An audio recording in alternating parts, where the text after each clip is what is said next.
So students, coming to question number 1 part 1।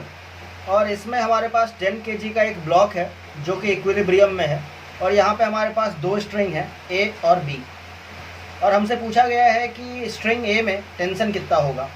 तो चलिए इसका फ्री बॉडी डायग्राम ड्रॉ कर लेते हैं। तो यहाँ पे जो टेंशन आएगा let us call it T A, और इसमें जो टेंशन आएगा let us call it T B, और इसका जो वेट आएगा that will be M G, where M is 10 kg। Now since ये इक्विलिब्रियम में है तो टी ए का दो कंपोनेंट कर लेंगे हम लोग। तो एक कंपोनेंट ये हो जाएगा, and since this angle is 37 so this angle is also 37, so I will call it T A cos 37 degree. और दूसरा कंपोनेंट जो इधर आ जाएगा ऑब्वियसली ये हो जाएगा टी साइन 37 डिग्री। तो ऑब्वियस सी बात है टी ए कॉस 37 डिग्री वाला जो कंपोनेंट है वो वेट एम जी को बैलेंस करेगा, एंड आई कैन राइट कि T A cos 37 degree is equal to weight M G. Therefore T A can be written as M G divided by cos 37 degree. Now m is 10 kg, g को भी मैं 10 ले रहा हूँ। cos 37 is 4/5, 5 को ऊपर ले जाते हैं तो इट इज़ 100 इंटू 5/4, तो ये 25 हो गया यहाँ। So it is 125 Newton. कहने का मतलब हमारा जो टेंशन इन स्ट्रिंग ए है वो 125 न्यूटन है। Now coming to part B और पार्ट 2। इसमें है कि अगर मैंने स्ट्रिंग बी को काट दिया तो जस्ट उसके बाद स्ट्रिंग ए का टेंशन क्या हो जाएगा। तो जैसे ही हम लोग स्ट्रिंग बी को कट करेंगे स्ट्रिंग बी का टेंशन जो है वो 0 हो जाएगा। एंड लेट अस से हमारा जो ये स्ट्रिंग ए है एम जी बस अब उसके साथ अटैच रह गया है। हमारा जो एम है अभी बस स्ट्रिंग ए के साथ अटैच्ड है। तो लेट अस से कि इसमें जो टेंशन है अभी इसको मैं टी ए कह रहा हूँ और ये एम जी हो गया, and obviously this angle is 37 degree. तो along the string net force जो है वो 0 होना चाहिए। और ऐसा मैं इसलिए कह रहा हूँ कि अगर along the string net force 0 नहीं होगा तो या तो स्ट्रिंग स्लैक हो जाएगा या फिर टूट जाएगा। सो मैं बस इसी कंस्ट्रेंट को यूज करूँगा और मैं बोलूँगा कि एम जी का एक कॉम्पोनेंट जो स्ट्रिंग के अलोंग आएगा, so let us call it M G. और यहाँ पे सिंस ये एंगल 37 है तो मैं इस एंगल को भी 37 ही ट्रीट करूँगा। So m g cos 37 degree, और ये हमारे टी ए के बराबर होना चाहिए गिवन द स्ट्रिंग कंस्ट्रेंट कि अलोंग द स्ट्रिंग हमारा नेट फोर्स 0 होना चाहिए। So I will write T A will be equal to m g cos 37 degree, and m g is 10 into 10, cos 37 is again 4/5, so it is 20 into 4, that is 80 Newton. So that is the answer for part 2, and that is the complete solution for question number 1. So guys, here in question number 2 I have given a velocity vector as a function of time in vector form, और हमें एक particular time t equal to a√3/b के बारे में बताया गया है, और पूछा गया है कि इस टाइम पे हमारा सेंट्रीपिटल एक्सेलरेशन, टेंजेंशियल एक्सेलरेशन और टोटल एक्सेलरेशन क्या होगा। तो सबसे पहले चलिए बात कर लेते हैं टोटल एक्सेलरेशन की।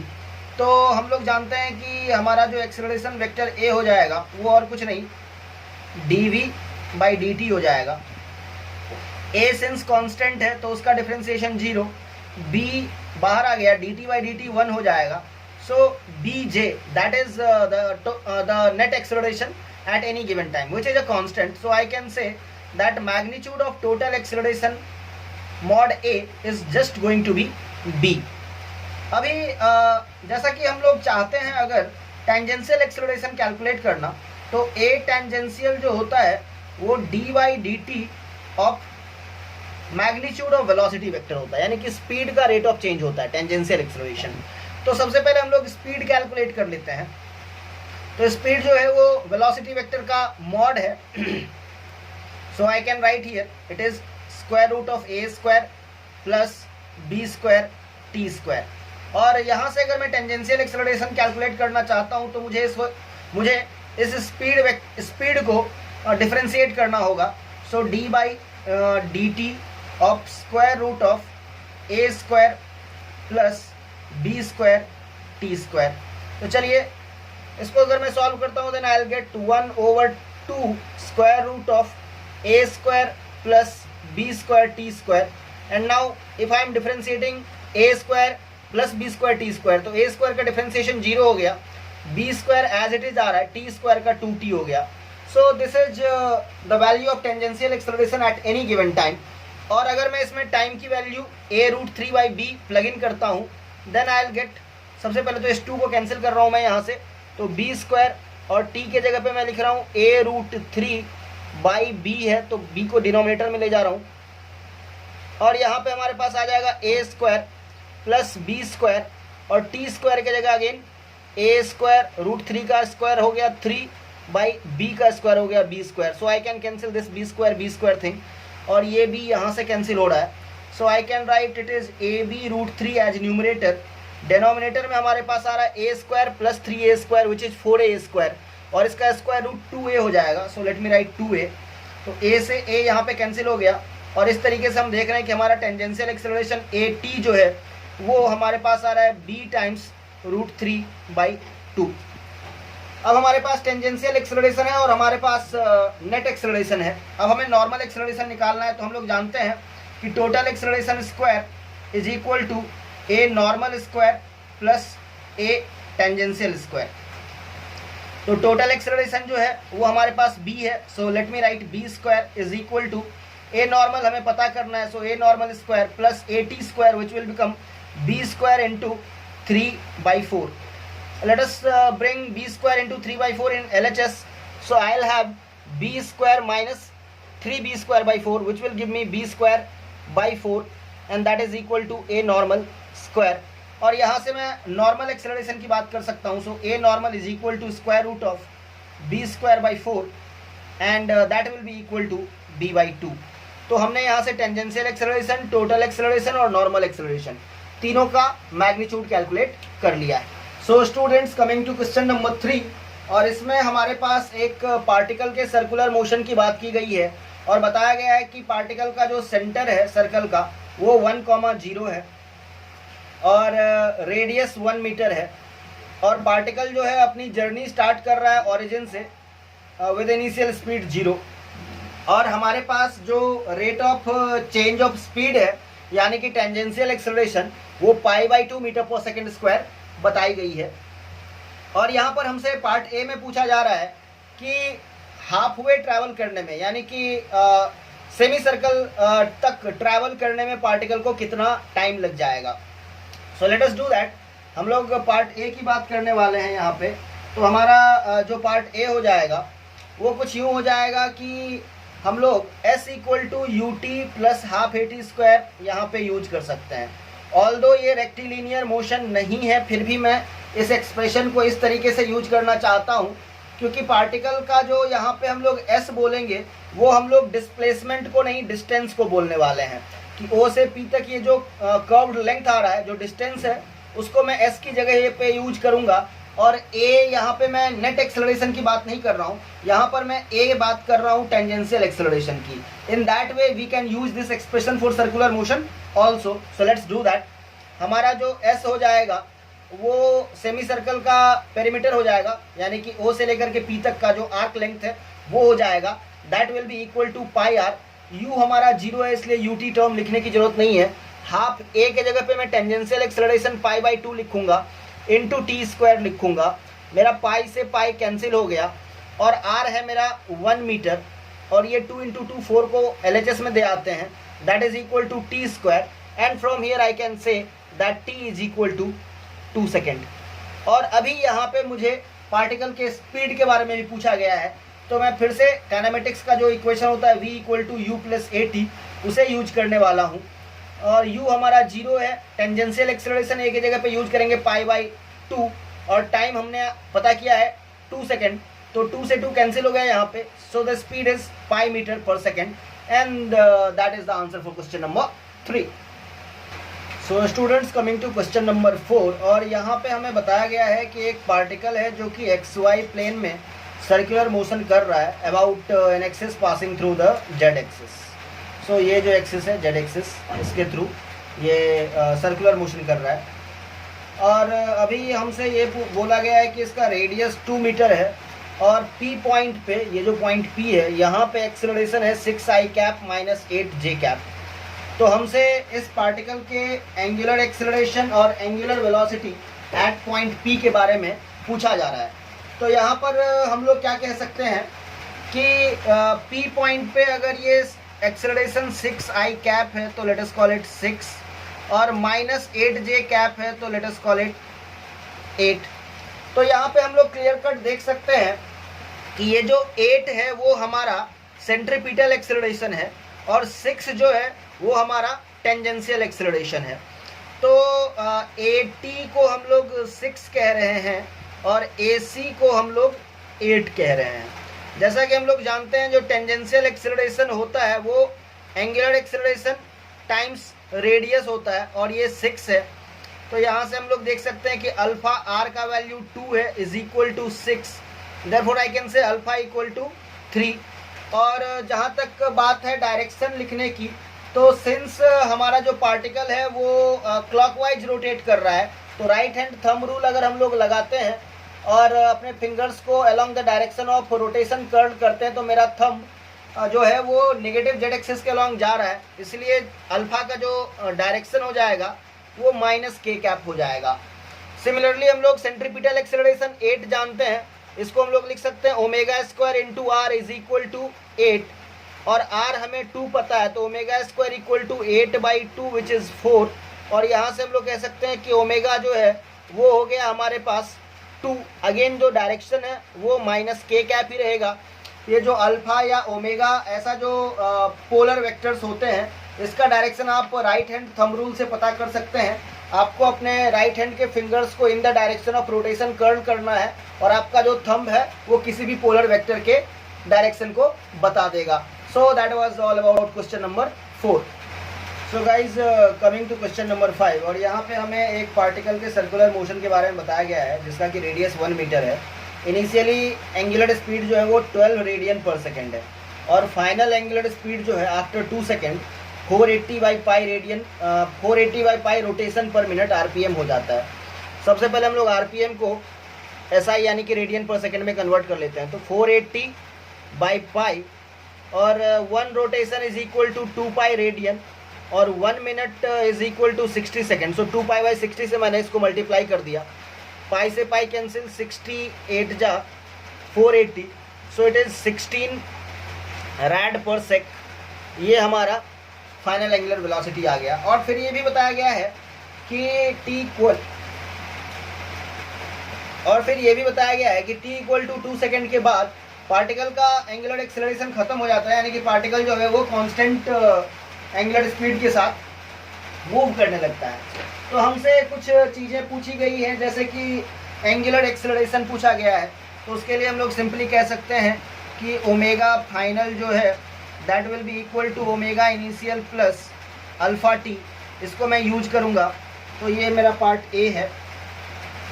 ओमेगा फाइनल हमारा 16 है, ओमेगा इनिशियल 12 है, प्लस अल्फा पता करना है और टाइम 2 सेकेंड लगता है।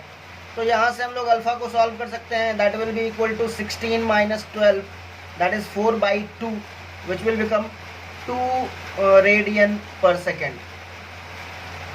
और जो पार्ट बी है इसमें मुझसे पूछा गया है what is the tangential velocity, यानी कि हमसे टेंजेंशियल वेलोसिटी के बारे में पूछी गई है, स्पीड के बारे में पूछा गया है।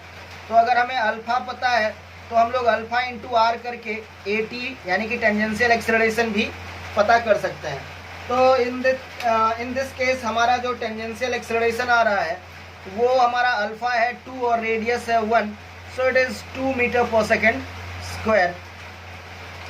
और हम लोग अगर बात करें फॉर T बिटवीन 0 to 2, हमारा जो टेंजेंशियल वेलोसिटी हो जाएगा v, that will become u plus AT,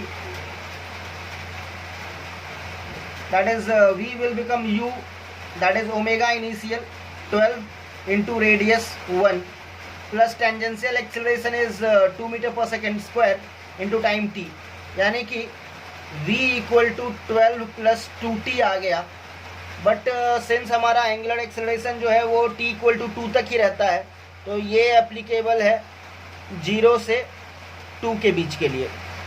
अब हम लोग बात करें फॉर t ग्रेटर देन 2, तो हमारा जो एंगुलर वेलोसिटी है वो फिक्स्ड रहेगा, यानी कि ओमेगा फाइनल जो है वो 16 रैड पर सेक है और यही फिक्स्ड रहने वाला है। इसीलिए हमारा जो टेंजेंशियल वेलोसिटी है वो omega final into R, that will be 16 meter per second, ये फिक्स्ड हो जाएगा।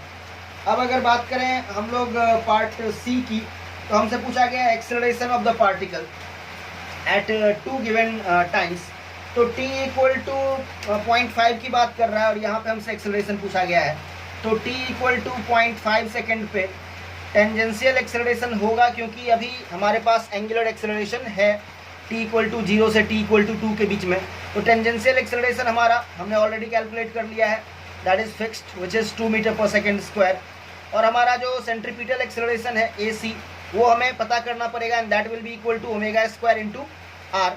तो हमारा जो ओमेगा है t इक्वल टू 0.5 पे वो कितना हो जाएगा, ओमेगा इनिशियल है 12 प्लस अल्फा है 2 इंटू टाइम लग रहा है 0.5, तो इसका स्क्वायर इंटू रेडियस हमारे पास 1 है। तो यहाँ से हम लोग कैलकुलेट कर सकते हैं 12 plus 0.5 into 2 that is 1, 12 plus 1 that is 13 square, so it is 13 square. तो ये हमारे पास AC का वैल्यू आ गया which is something 169। Now we can calculate the total acceleration A at this time, and that will be equal to AC square plus AT square का square root, and for that we can say कि हमारा जो AC है वो 169 का square हो जाएगा और हमारा जो AT है वो 2 का स्क्वायर हो जाएगा। नाउ 169 का जो स्क्वायर है दैट इज़ कमिंग एज 28561 और 2 का जो स्क्वायर है वो 4 हो गया। So from here I can say कि t इक्वल टू 0.5 पे हमारा जो टोटल एक्सेलरेशन हो गया वो हो गया 28565 और इस चीज़ का square root, and that is coming approximately 169.0118 meter per second square. तो यहाँ से हम लोग देख सकते हैं कि t इक्वल टू 0.5 सेकेंड पे हमारा जो एक्सेलरेशन का नेट वैल्यू है वो क्या आ रहा है। Similarly I want to calculate the value of total acceleration at time t equal to 3 second. So question number 5 part C, और हम लोगों को t इक्वल टू 3 सेकेंड पे नेट एक्सेलरेशन बताना है। तो हम लोग बोलेंगे t इक्वल टू 3 सेकेंड पे हमारा जो अल्फ़ा है वो 0 है, और इसी वजह से हम लोग कहेंगे कि हमारा टेंजेंशियल एक्सेलरेशन जो है वो भी 0 है। तो यहाँ पे हम लोगों को सिर्फ सेंट्रीपिटल एक्सेलरेशन की बात करनी है, और यहाँ पे ओमेगा फाइनल जो है वो फिक्स हो चुका है, वो 16 रैड पर सेकेंड ही रहेगा। तो इस तरीके से हम लोग अपना एक्सेलरेशन, या फिर बोलिए तो that is same as centripetal acceleration, calculate कर सकते हैं। That is equal to 16 square omega square into R which is 1, and from here we can say that it is coming as 256 meter per second square. So that is part C. और part D में हमसे पूछा गया है angular displacement at t equal to 3 second, यानी कि t equal to 0 to t equal to 3 second के बीच में जो हमारा एंगुलर डिस्प्लेसमेंट डेल्टा थीटा है वो कितना हो जाएगा। तो हमारा जो मोशन है वो 2 टाइप का है, t इक्वल टू 0 से t इक्वल टू 2 तक एक्सेलरेटेड है और t इक्वल टू 2 से t इक्वल टू 3 तक यूनिफॉर्म है। तो हम लोग 2 पार्ट में डेल्टा थीटा कैलकुलेट करेंगे। तो हम लोग बोलेंगे for t equal to 0 to t equal to 2, here if I have to calculate delta theta, then I'll use the expression delta theta equal to omega initial into t plus half alpha t square। मेरे पास omega initial है 12 into time मुझे मिल रहा है 2 second का, सो 12 into 2 plus half alpha जो है वो है 2 इंटू टाइम 2 स्क्वायर। तो ये हमारे पास आ जाएगा delta theta for t equal to 0 to t equal to 2 के बीच का। यहाँ पे 2 से 2 को कैंसिल कर सकते हैं, 12 2 या 24 प्लस 4 दैट इज़ 28 आ गया हमारे पास यहाँ पे। 28 रेडियन। और अब अगर बात करें for t equal to 2 to t equal to 3 second के बीच में, तो हमारा जो डेल्टा थीटा है वो यूनिफॉर्म मोशन की वजह से ओमेगा फाइनल इंटू टी रहेगा। ओमेगा फाइनल यानी कि 16 रेडियन पर सेकंड पे स्पीड जो है वो फिक्स्ड हो जाता है। तो 16 इंटू टाइम इंटरवल मेरे पास मिल रहा है 3 से 2 के 3 minus 2 that is 1 second which is 16 radian. तो जो नेट डेल्टा थीटा हो जाएगा बिटवीन 0 to 3 वो हो जाएगा 28 plus 16 and that is 44 radian. So ये हमारा 4 पॉइंट मतलब टोटल क्वेश्चन नंबर 5 का जो चारों पार्ट है उसका सोल्यूशन होगा।